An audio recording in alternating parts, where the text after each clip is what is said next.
This is the Dover Download Podcast. My name is Christopher Parker, and for the past 25 years, I've had the pleasure of working with, learning from, and talking to a variety of volunteer, staff, and community members. This podcast explores conversations, activities, and a variety of policies and programs which exist here in Dover to improve the community in one way or another.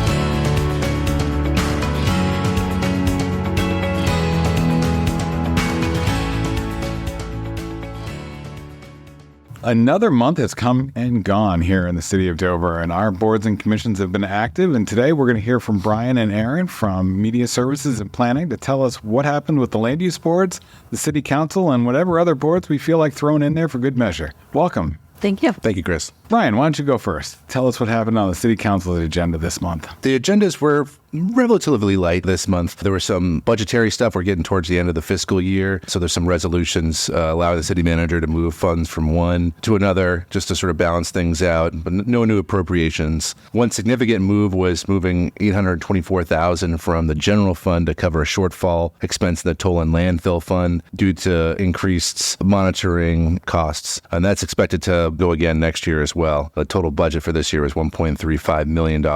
They also accepted a grant to purchase a Ford 150 electric truck for the community services to sort of pilot that to see how that works, if the EV can meet the needs of community services.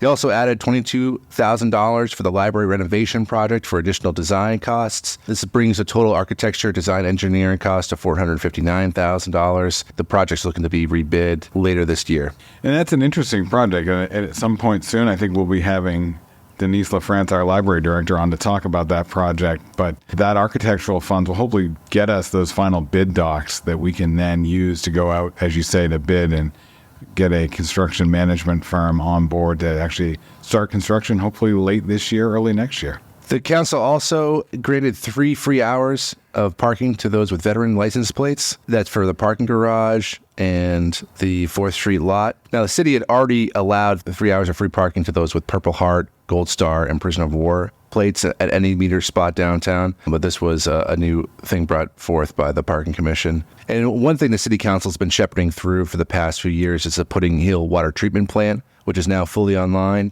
This is capable of providing about 40% of the city's daily water needs, which should be a significant improvement for the water sources coming this summer.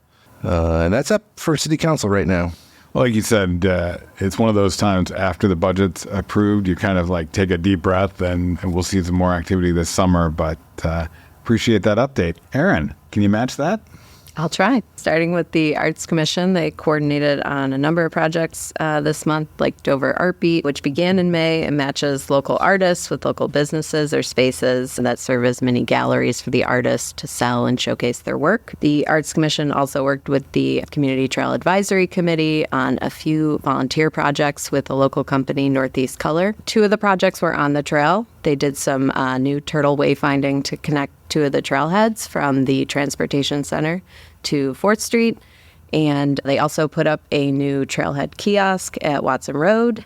And finally, they also painted some new barriers for outdoor dining. The relationship the city has been able to build with Northeast Color is really fantastic. And that is such a great example of a business that actually wants to be part of the community, not just located in the community. We're very, very lucky to have them on board. The turtle wayfinding, as it is pretty cool to see. And I think that we really need to thank them wholeheartedly for all their efforts. Absolutely. And starting last year, they increased their community days in Dover from happening in the fall to now they do a spring and fall community day. So like you said, we're very lucky to have them. And the Zoning Board of Adjustment, or ZBA, met this month. They approved an application for a variance related to setback relief. The Conservation Commission endorsed 2 conditional use permits, 2 conditional use permit proposals.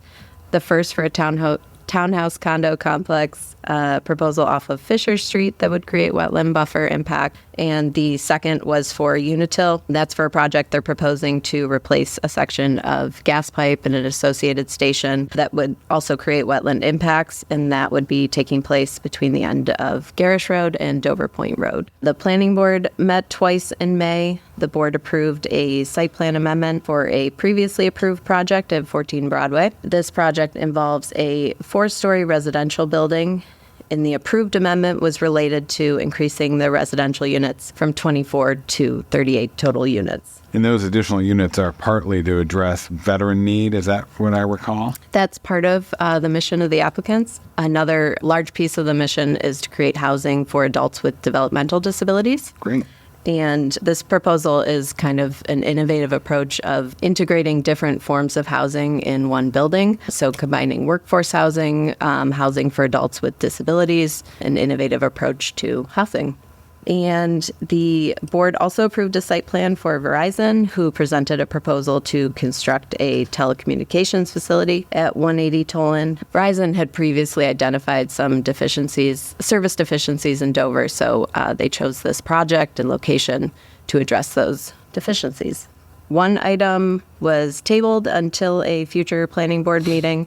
This was a proposal at 210 Tolan Road. The applicant was requesting to purchase 33 units through transfer development rights with a total proposal of 53 units at the site. That will be heard again at the June 25th meeting of the planning board. And finally, the Community Housing Needs Committee met and heard an update from the Strafford Regional Planning Commission on a regulatory audit that's being conducted of current land use policies. They reviewed the outreach efforts that have been completed as part of the project. This has included an online housing survey asking residents and community members their specific housing situations. There was an in-person effort. There were poster boards put up at City Hall and the library asking visual preferences for housing from residents and community members. And there were also focus group conversations that covered a lot of interest areas. I'm talking with developers, realtors, first-time home buyers, renters, covering a variety of community members and getting their thoughts on housing. And the committee expects to have the completed audit in the coming months, which will ultimately help inform their recommendations to council. And that's it for me. Well, I appreciate you both coming in today. A lot of good information to share with the listener, and we'll look forward to hearing from you both in June. Thanks, Chris. Thanks, Chris. Dover has a wealth of history in its over 400 years of existence. Coming up, Mike Gillis is going to share some of that history with us. Did you know that Dover was once the capital of New Hampshire? This month, in June of 1792, the New Hampshire legislature was seated for its new session at the courthouse in Dover and would deliberate that year from the garrison city, which was then serving as the state capital. The courthouse, which served all of Strafford County, sat at the corner of Court and Hanson streets, where the current Mobil gas station now stands. Dover was one of several communities that served as the state capital in the years during and after the American Revolution, until the state capital was established in Concord in 1808.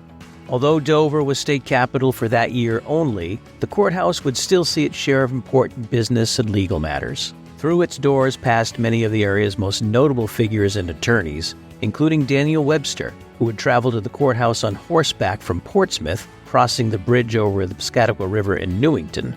This same building would also serve as the United States District Court. The courthouse was eventually sold in 1845, becoming a tenement building, a function hall, and even a garage.